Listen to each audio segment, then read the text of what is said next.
Alors on compare, on prend, on teste, on utilise. Puis on jette, on remplace et on amasse. Pas seulement les choses, les personnes aussi. Nos relations amoureuses et sexuelles sont à l'image de la société de consommation dans laquelle nous avons grandi. Pourtant, nous voulons être aimés. Être aimés durablement, être aimés pour ce que nous sommes. C'est notre désir le plus profond. Alors pourquoi y renoncer puisque c'est possible de le réaliser? Je suis Thérèse, la cofondatrice de SEM, et vous écoutez Love Care, le podcast de l'amour durable. Il aime ses enfants, les trésors français, les paysages, la gastronomie, les vins, l'architecture. Il aime les sports de combat, les déserts, la solitude. Il aime les gens francs, honnêtes, cash. Bonjour François Bert. Bonjour Thérèse. Je suis ravie de pouvoir converser avec toi dans le cadre de ce podcast parce que je voulais d'abord te remercier, François, d'avoir accepté de nous offrir une masterclass produite par SEM sur la question du discernement, sur les choix à prendre, comment est-ce qu'on prend une décision, et puis on l'a appliquée dans le domaine amoureux. Merci d'avoir accepté cette aventure avec nous. Merci de l'avoir proposé. Je suis ravi de partager ça avec vous. Et alors, je voudrais qu'on puisse ensemble découvrir à la fois ton travail, ton approche, et puis ton intérêt pour cette question du discernement. D'abord, comment est-ce que tu définirais ce mot discernement? Ça veut dire quoi? Alors, vaste sujet, vaste programme. Ma manière de définir le discernement, elle est de deux façons. Dans ce que ça produit, c'est l'art de donner aux choses la portée qu'elles méritent. Comment on fait en sorte que chaque chose puisse trouver sa place dans sa vie. Et en termes de fonctionnement, si on se met vraiment dans le mécanisme intérieur, le discernement, pour moi, c'est de l'écoute accumulée jusqu'à l'évidence. C'est le travail de l'évidence. On t'a proposé de faire cette masterclass sur le discernement parce que François, t'as fondé une école du discernement. Alors moi, j'étais émerveillée par ce projet. Est-ce que tu peux simplement expliquer comment est-ce que t'en es venu à fonder une école du discernement? L'histoire, c'est intéressant de le poser, c'est que je pense que très vite, dans ma vie, je suis tombé sur des accidents. On pourra en parler. C'est-à-dire que, et même au niveau justement de mon couple, je suis tombé sur des accidents et les choses ne sont pas passées comme je le voulais. J'avais tout mis en œuvre pourtant pour cela. Je me suis battu comme un forcené et j'ai été obligé de prendre une décision très difficile, qui était celle du divorce, et continuer à vivre avec et continuer à me construire derrière. Et j'assume à 100% ce choix, même s'il a été difficile. Et en fait, très vite, que ce que j'ai vécu au niveau personnel, comme ce que j'ai vécu aussi au niveau professionnel, puisque j'ai commencé en étant officier de carrière Saint-Cyrien, officier à la Légion étrangère dans un régiment parachutiste. Là aussi, j'ai dû faire des choix, en dépit de cette possibilité de carrière que j'avais qui puisse durer de manière linéaire, d'aller ailleurs et d'aller avoir une fécondité ailleurs. Comme si j'avais formulé ça un peu comme ça en disant « Les épreuves ne sont pas des murs, mais des mains délicates qui nous emmènent, malgré nos entêtements, vers notre juste chemin. » Et voilà, ça a été un peu... Je suis passé par plein de phases difficiles, mais pour aller droit au but sur votre question, j'ai été obligé, très tôt, de devoir trouver des solutions à des situations qui étaient inscrites nulle part, dans lesquelles il fallait bien trouver un débouché de vie, un débouché de fécondité. Il ne s'agissait pas de rester justement dans un cadre confortable au risque d'être tordu pour pouvoir juste justifier d'être dans la bonne case. Il fallait bien être capable de voir un débouché nouveau, de voir un chemin nouveau. Et donc, il a fallu que je descende dans mon intériorité, indépendamment de toutes les bousculements, les pressions, les jugements sociaux, pour faire ce pas majeur dont la moisson serait différée. Donc, le discernement, en fait, ça a été une des grandes confrontations de ma vie, une grande convocation de ma vie. Et plus le temps a passé, plus j'ai pu m'apercevoir que, justement, avec le temps, j'en voyais la moisson et qu'il me paraissait indispensable, à partir du moment où j'avais pu le pratiquer puis le mettre en mots, de le partager au plus grand nombre, parce qu'au final, plus on avance dans la vie, plus on s'aperçoit que c'est pas dans les livres qu'on aura la réponse à nos problèmes, mais c'est bien dans une capacité intérieure de clairvoyance. Je te remercie François d'avoir eu le courage de te remettre en question sur la façon dont tu as posé à l'époque tes choix, parce que tu nous offres aujourd'hui une masterclass exceptionnelle. Alors j'ai déjà eu l'occasion de la suivre, elle est disponible sur le site internet de SEM, et si c'est la première que nous avons choisi de produire, c'est pas un hasard. Chez SEM, nous soutenons l'amour durable. Et l'amour durable, ça ne signifie pas durer pour durer, rester ensemble coûte que coûte. Absolument pas. L'amour durable, c'est une relation qui s'épanouit dans la quête de solidité, de stabilité, d'équilibre, de sérénité. C'est parce qu'il est construit solidement que cet amour va résister aux épreuves du temps.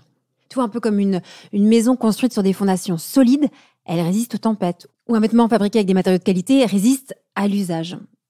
Les fondations dans une histoire d'amour, c'est justement ce temps du discernement. Et les matières premières dans une histoire d'amour, c'est tout ce que je vais découvrir de l'autre, quoi. Ses valeurs, ses désirs, sa personnalité. Et voilà pourquoi on a décidé d'ouvrir notre programme de formation avec cette première question. Comment faire le bon choix en amour? Comment prendre la bonne décision? Tu valides notre choix? Et profondément, pour 2 raisons. D'une part, pour ces éléments de choix initiaux. C'est-à-dire que quand tu parles de fondation, effectivement, moi, je me suis aperçu que très souvent, pour plein de raisons sociales, on va construire les choses beaucoup plus sur des valeurs apparentes que des valeurs réelles, des valeurs d'appartenance par rapport au groupe, beaucoup plus que des choix qui sont en alignement avec soi-même, hein. C'est une évidence qu'on pourrait tout de suite donner, quoi. C'est comme quelqu'un qui vous dirait « telle personne, elle est idéale pour toi, choisis-la ». On a envie de lui répondre « elle est idéale en soi, elle n'est pas idéale pour moi ». Et ça, il n'y a que moi qui le sais à l'intérieur de moi. Tu as jugé sur des critères extérieurs, tu vas pas juger sur des critères intimes qui sont liés à mon contexte personnel. Bon, voilà. Donc déjà, ça me parle sur cette question de la fondation initiale qui est effectivement souvent, qui a l'apparence d'une solidité alors que c'est un colosse au pied d'argile. La deuxième chose, c'est que précisément, à partir du moment où il y a ces fondations bancales, il faut être capable, le moment venu, c'est là que le militaire parle aussi, quand les situations sont très contraintes, de faire des choix difficiles qui permettent la survie et qui permettent la relance plutôt que de s'entêter et de se draper d'un honneur lâche qui est de ne pas décider pour que les apparences soient conservées et que tout le monde meure, quoi. Une des réflexions que j'ai souvent en accompagnement, c'est la distinction que je donne entre le sens de la mission et l'intelligence de la mission.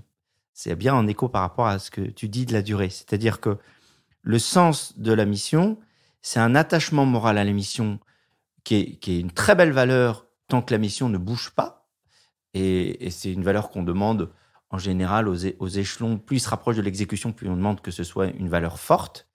Mais plus on se rapproche de la décision, plus on demande par priorité l'intelligence de la mission, c'est-à-dire la capacité, malgré l'attachement collectif à un axe qui a été donné à un moment donné, d'être capable de repositionner l'axe général. L'exemple qui me vient, c'est le pont La Rivière Kwai, pour ceux qui le connaissent, des prisonniers anglais qui se retrouvent dans un camp japonais, qui font le choix de construire un pont pour les Japonais en sachant qu'il n'y a pas d'enjeu stratégique sur ce pont, ce qui leur donne la possibilité d'un débouché. Et c'est bien, donc c'est une bonne illustration d'une construction collective qui se fait, sauf que patatras, d'un seul coup, les Anglais réinvestissent la Birmanie, donc le pont devient stratégique, et là, il s'agit de faire péter le pont. Et là, vous avez des gens qui se sont tellement mis dans une appartenance à la construction du pont qu'ils ne sont pas capables de prendre cette décision majeure, qui est de faire péter le pont, en l'occurrence, pour sauver l'ensemble du collectif sur le sujet. Capable de faire péter le pont. Ça m'interpelle. Alors, je te disais que pour SEM, on défend ce concept d'amour durable et donc comment elle inscrit avec des bonnes fondations. Et puis, il y a une chose, moi, dont j'ai jamais parlé, vraiment jamais, c'est que j'ai connu moi-même aussi un divorce. Tu en as parlé en introduction. Alors, ça peut sembler surprenant que lors de ce podcast, on parle d'amour et on est 2 personnes divorcées à en parler. Mais justement, si j'ai voulu m'investir dans SEM, si j'ai voulu que la première masterclass soit celle du discernement, c'est parce que, justement, ça fait aussi écho à mon histoire. Si j'ai pris la décision à un moment de faire péter le pont, comme tu dis, c'est-à-dire de décider d'arrêter un mariage. C'est parce qu'en fait, à la base, quand on a décidé de se marier, il y avait un mauvais, très mauvais, extrêmement mauvais discernement. C'est-à-dire qu'on a construit une maison qui avait de la gueule, qui était belle, une magnifique baraque, avec 3 magnifiques enfants, avec des magnifiques projets, avec des personnalités hautes en couleurs, très belles. mais avec des fondations en sable, des fondations extrêmement fragiles. Et dans cette maison magnifique, on s'y sentait pas bien parce que nous, on savait qu'il y avait un défaut de construction. Et tu sais, comme quand on veut vendre une maison et on sait qu'il y a un défaut de construction, on va masquer les défauts pour que surtout personne ne les voit. Donc, on mettait beaucoup d'énergie à masquer les défauts au lieu d'aller les réparer à l'origine. Et finalement, on a construit cette maison avec plusieurs étages. Et à un moment, elle était extrêmement fragile. À chaque coup de vent, on pensait que tout allait s'écrouler. Et à chaque fois, on est revenu sur ces fondations qui ont été mal posées. Bon, il se fait aussi que je me suis mariée extrêmement jeune, j'avais 19 ans, mais c'est pas juste une justification, mais ça aussi explique qu'il y avait le temps du discernement qui n'a pas été bien établi et que ça a conduit à un divorce des années plus tard. Et le divorce, moi, j'en souffre tous les jours. Ça me reste la blessure de ma vie. C'est d'une douleur, voilà, je n'arrive pas à la cicatriser pleinement. Je pense que je vivrai toute ma vie avec cette douleur. Et le divorce, je le souhaite pas à mon pire ennemi. Je souhaite pas à mon pire ennemi de divorcer. C'est terrible, parce que tu vois, quand tu dis on va péter le pont, à un moment, il faut, parfois dans certaines situations, arrêter une relation qui n'est pas bonne, c'est-à-dire une relation qui nous entraîne vers quelque chose de mortifère, de triste, qui nous étouffe, mais ce n'est pas quelque chose que l'on désire au départ. Donc, on ne souhaite à personne d'arriver à cette décision-là. Et c'est pour cette raison que j'ai vraiment envie de proposer des solutions comme ta masterclass pour accompagner le plus de personnes possible à prendre le temps de la décision. Tu vois, je ne sais pas si ça fait écho aussi chez toi, mais énormément. Et ce que je trouve très émouvant, c'est de se rejoindre dans ce projet sur la volonté plutôt que de soit de se draper sur sa position, soit de s'éloigner de ceux qui vivent un bonheur en disant pour moi c'est foutu, etc. C'est de tirer parti de nos propres trébuchements, de nos propres difficultés pour en faire un trésor pour les autres. En fait, je pense qu'il y a une fécondité profonde à aller justement dans ces lieux d'erreur. C'est une image que j'ai donnée récemment à quelqu'un. Quand tu vas apprendre l'anglais, vaut mieux choisir un professeur anglais ou un professeur étranger. La première tendance, un professeur anglais. Non, en fait, il vaut beaucoup mieux un professeur étranger. Pourquoi ? Parce que lui a fait toutes les démarches et rentré dans les difficultés de la langue pour pouvoir l'enseigner. Là où l'anglais, la tentation de dire, on dit comme ça parce que c'est comme ça. Pour lui, c'est juste naturel. Tout a toujours déroulé. Donc, là où un professeur étranger, voilà, encore une fois, c'est parce qu'il sera passé par les difficultés qu'il aura en lui une expérimentation des lieux, une capacité à simplifier les problèmes parce qu'il aura fait cet effort pédagogique pour y arriver, etc. Et donc, je trouve ça très beau, au contraire. Et je pense d'ailleurs que dans toutes les institutions qui préparent au mariage, devrait y avoir une obligation de présence de divorcés. Parce que ce sont précisément des rescapés qui peuvent protéger les autres. Enfin, quand on va, je vais rester sur des thématiques guerrières, mais quand on va sur un théâtre d'opération, on va pas juste interroger ceux pour lesquels tout a déroulé. On va précisément débriefer, faire des rétextes, comme on dit, des retours d'expérience de gens qui se sont trouvés dans des situations compliquées, de gens qui ont failli y passer. C'est là qu'il y a une possibilité accumulée d'aider les autres. Et puis, de ce que tu dis aussi de cette blessure, ce que je trouve intéressant, c'est à la fois une blessure, souvent parce qu'on n'a pas eu les éléments de départ, souvent parce qu'après s'être battu avec acharnement, ce que les gens aussi oublient, on s'est battu avec acharnement et on est tombé parce que ça arrive sur des impasses, sur des impossibilités, et donc sur un vrai devoir, encore une fois, plutôt que de garder l'apparence, de se repositionner. Mais ce que je trouve malgré tout assez merveilleux, c'est de voir beaucoup la thématique de la fécondité, mais elle est très présente dans tout votre programme, de voir que même dans ces lieux d'impasse et d'impossibilité, il y a une fécondité nouvelle qui sert à tout le monde. Ça me touche ce que tu viens de me partager parce que moi, j'ai reçu le message complètement inverse, c'est-à-dire que pour parler d'amour et de sexualité, il fallait que je sois exemplaire, et d'exemplaire, en fait, on a opéré un glissement vers irréprochable. Sinon, je ne suis pas crédible. Et d'ailleurs, c'est un reproche qui a pu m'être fait et qui m'est régulièrement fait. Mais comment vous parlez d'amour durable alors que vous êtes une femme divorcée ? Et peut-être qu'au travers de la conversation qu'on a ensemble, on donne quelques éléments supplémentaires. Si aujourd'hui, je donne toute mon énergie, toute ma vie pour accompagner les hommes et les femmes à pouvoir vivre leur aspiration profonde à aimer et à être aimé durablement, c'est parce que je suis passée par cette épreuve-là et que je sais qu'elle est douloureuse et que il y a peut-être aussi des solutions pour éviter ces situations-là. Parce que il faut être aussi très honnête. C'est dur pour moi à partager, mais si j'avais si j'avais suivi ta masterclass, François, non mais je t'assure que c'est vrai parce que je l'ai écouté ta masterclass. Si j'avais suivi ta masterclass avant de me marier, je ne me serais pas mariée avec cet homme. Et même si aujourd'hui c'est difficile à dire parce que j'ai 3 magnifiques enfants avec cet homme et qu'on a quand même réussi à vivre une vie qui était très, très belle et profonde aussi malgré les épreuves. Donc on peut jamais dire, on peut pas regretter un mariage parce qu'il y a les enfants, on peut pas regretter les enfants. Mais la vérité, c'est que je ne me serais pas mariée avec cet homme. Et si j'avais eu des clés de discernement, et à ce moment-là, dans mon histoire, les personnes qui m'ont entourée, les personnes qui m'ont accompagnée, n'étaient pas du tout éclairées. Et quand je partageais certaines situations de ma relation, me dire « Oh non, c'est pas un problème ça, mais non, marie-toi quand même ». Alors que objectivement, il y avait des vrais problèmes qui auraient pu être vus avant. C'est pour ça que j'avais envie d'aborder ce sujet-là qui me tient vraiment à cœur. Et peut-être que d'une certaine façon, pour être totalement transparente avec tous, c'est que c'est aussi une façon de réparer quelque chose dans mon histoire que d'offrir ces masterclass. C'est aussi une façon de réparer quelque chose dans mon histoire que de travailler pour SEM. C'est d'en faire effectivement une fécondité. C'est peut-être une façon de s'en sortir quand on souffre. C'est ce que j'avais envie de te dire par rapport à la masterclass que tu proposes, parce que tu vas vraiment donner des clés. Est-ce que tu as remarqué comme moi que finalement, peu de personnes nous aidaient à bien discerner? Oui, mais en fait, c'est très juste de l'aborder comme cela. C'est-à-dire que moi, c'était un constat aussi que j'ai cessé de poser au fur et à mesure de ma formation, même au niveau militaire, et pareil, même au niveau professionnel. Maintenant, j'accompagne beaucoup de dirigeants. C'est de voir à quel point on est environné de savoir, mais qu'on ne nous donne pas les clés pour transformer ce savoir en une possibilité de choix. C'est une formule que j'ai, c'est pas parce qu'on a plus d'ingrédients qu'on fait une meilleure recette. On peut avoir tous les ingrédients de la terre et jamais savoir cuisiner. Donc le vrai sujet, c'est ça. C'est cette intelligence de l'ingrédient et du moment qui fait qu'on cuisine bien de la bonne façon.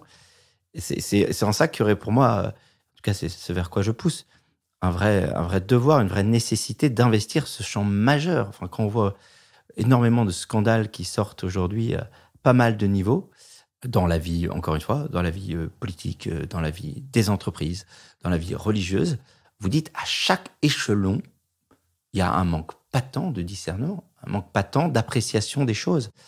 Et donc, oui, je pense que c'est indispensable de surinvestir cet endroit qui est le point de passage obligé de la vie.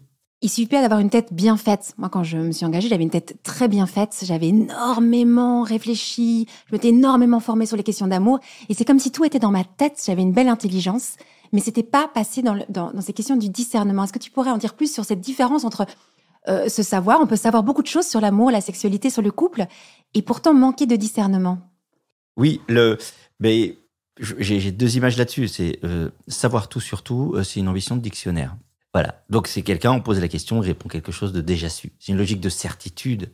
Et c'est pas du tout une logique de discernement. C'est une logique de savoir, c'est une logique de raisonnement, à la limite.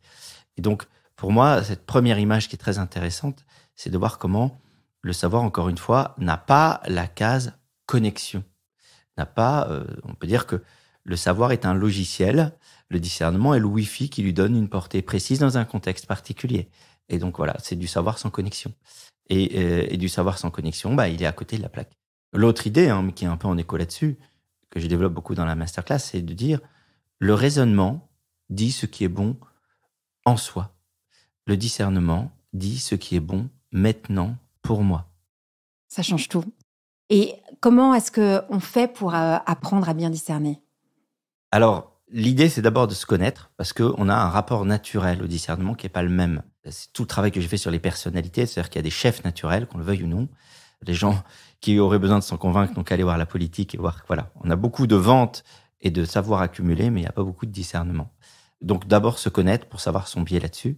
Et après, le point clé, je développe beaucoup d'éléments dans la masterclass là-dessus, mais le point clé pour moi, c'est vraiment le travail de l'écoute. Et de l'écoute intérieure. C'est-à-dire que, pareil, tous vos conseillers vont vous donner de la donnée brute qu'il ne s'agit pas de transformer en synthèse, mais en discernement. La synthèse ou le consensus, c'est la volonté d'une sorte de péréquation, de points moyens pour satisfaire tout le monde, et donc d'être capable potentiellement d'être d'accord, mais à côté de la plaque, de trouver un point central qui est complètement à côté du sujet. Là où l'écoute, là aussi on y reviendra, c'est vraiment le fait de laisser revenir l'évidence à l'intérieur de soi. Et donc, les 2 choses j'en resterai là pour le moment, mais c'est vraiment être capable de s'écouter intérieurement, d'écouter la première sensation, de voir la paix dans laquelle on est au fur et à mesure que les choses se passent, de voir comment on est capable de lâcher prise et de se laisser regagner régulièrement par l'évidence des choses à faire.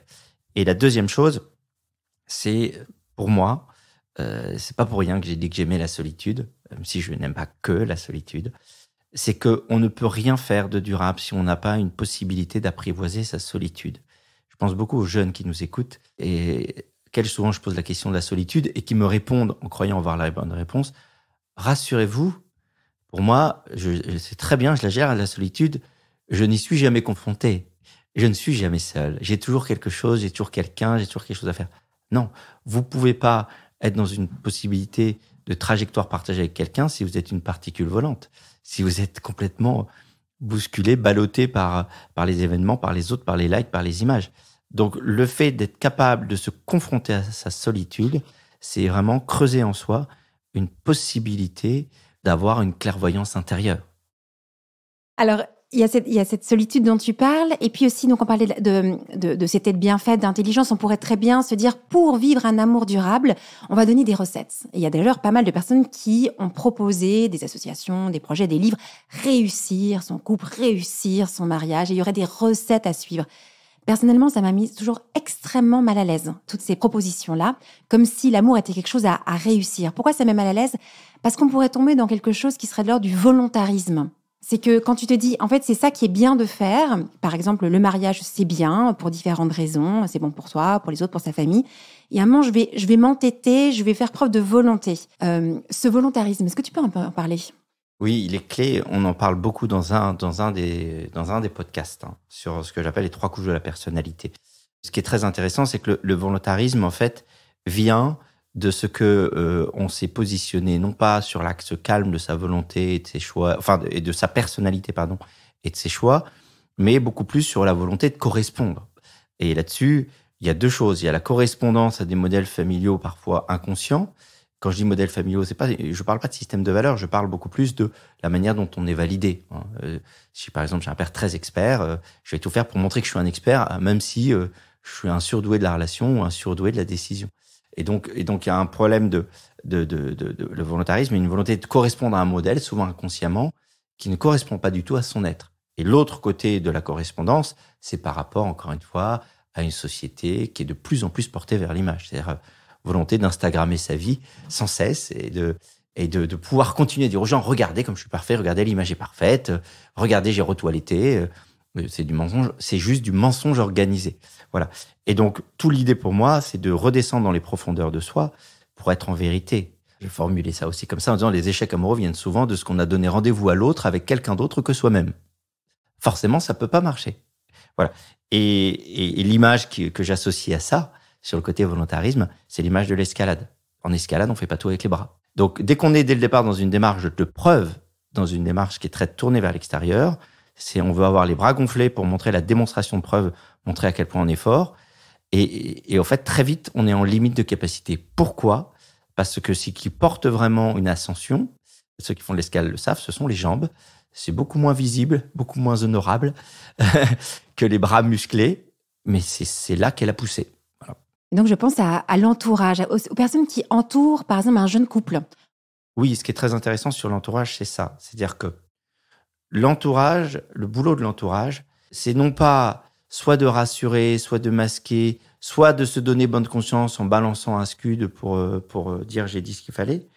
C'est générer au maximum les conditions pour que la personne qui doit choisir puisse être en capacité de le faire. Ça implique, donc, d'une part, bien sûr, jamais de jugement. Ça implique beaucoup d'écoute, parce que souvent, simplement en parlant, les gens vont par eux-mêmes s'apercevoir qu'il y a un problème. Donc, l'écoute est la meilleure façon de permettre les choses. Le fait d'être d'abord un soutien, c'est-à-dire qu'il y a beaucoup de gens qui, quand ils voient une situation compliquée, que ce soit, encore une fois, avant un mariage ou après, veulent juste statuer sur la situation. Ça n'apporte strictement rien.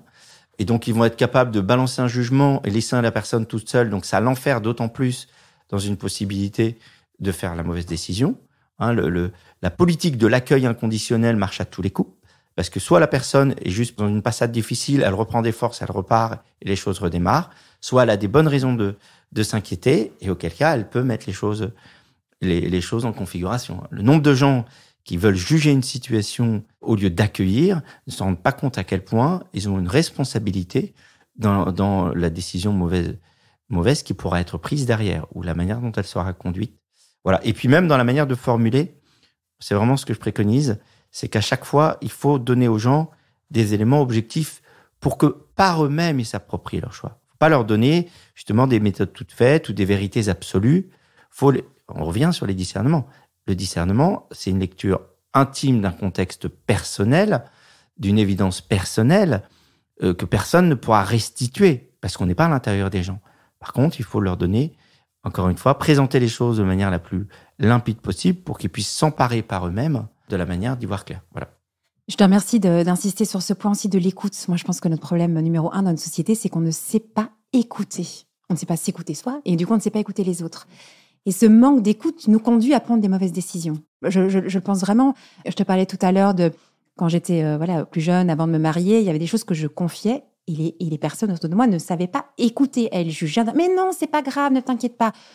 Par exemple, la veille de mon mariage, je pleurais toutes les larmes de mon corps pendant 2 heures. Je ne voulais pas écrire cette lettre où on dit oui, je vais bien vouloir me marier avec cette personne, oui, je veux être fidèle, oui, je veux avoir des enfants. J'ai dit je ne veux pas. Et le prêtre était à côté de moi, puisque c'était dans un mariage religieux, et il n'y voyait pas le problème. Et il me dit, mais si, écris ta lettre maintenant, parce que sinon je peux pas te marier demain. Alors que, de toute évidence, une jeune femme de 19 ans qui pleure toutes les larmes de son corps la veille d'un mariage en disant, je ne veux pas me marier, on l'écoute. Qu'est-ce que ça vient te dire? Des personnes qui sont censées écouter n'en sont pas capables. Et donc, finalement, sont dans le jugement. Tu vois, j'ai l'impression que on juge rapidement et on n'écoute pas. Et on donne son avis, mais on n'écoute pas. Et peut-être que, un conseil pour l'entourage, c'est d'apprendre à écouter, à recevoir ce que dit l'autre. Il y a une autre chose aussi dans l'écoute, ce qui me vient, c'est que quand on forme un couple, tu parlais d'Instagram, on peut avoir ce côté un peu glamour, un peu sympa d'un couple. C'est joli un couple, c'est joli de personnes qui sont ensemble. Et puis, on peut aimer cette image-là et se dire, mais vous, c'est sûr que ça va bien. Mais vous avez l'air tellement heureux. Vous avez l'air tellement heureux. Vous avez tout pour être heureux. Est-ce que vous connaissez ce genre de phrase qu'on vous balance et qui vous empêche d'exprimer un mal-être dans la relation? Donc, de nouveau aussi, la responsabilité de l'entourage, c'est d'arrêter de projeter des choses sur le couple. Comment est-ce que tu vas? Comment est-ce que tu te sens en ce moment? Plutôt de dire, toi, c'est sûr que tu vas bien. Et dans ce manque d'écoute, il n'y a aucun espace pour partager ce qu'on ressent intérieurement. On se sent seul et donc cette chose-là prend de plus en plus d'ampleur jusqu'au moment où on s'épuise littéralement et puis on arrive à la fin de la relation. Et c'est pour cette raison que la masterclass que tu proposes, après l'avoir écoutée, après avoir reçu toutes les clés que tu nous donnes, on s'est dit chez SEM, mais cette masterclass, elle n'est pas uniquement pour les jeunes couples qui se posent la question, est-ce qu'on continue le chemin ou pas? Toute personne qui est en contact avec un jeune couple pourrait écouter la masterclass pour avoir des clés et comprendre comment est-ce qu'on peut se mettre à l'écoute d'éléments qui sont donnés et qui permettraient de prendre la bonne décision. T'es d'accord avec moi ou pas? Mais clairement, et c'est effectivement, je trouve qu'il y aurait ça rejoint un peu ce qu'on évoquait tout à l'heure, de rendre, entre guillemets, l'expérience de la difficulté obligatoire dans toutes les préparations.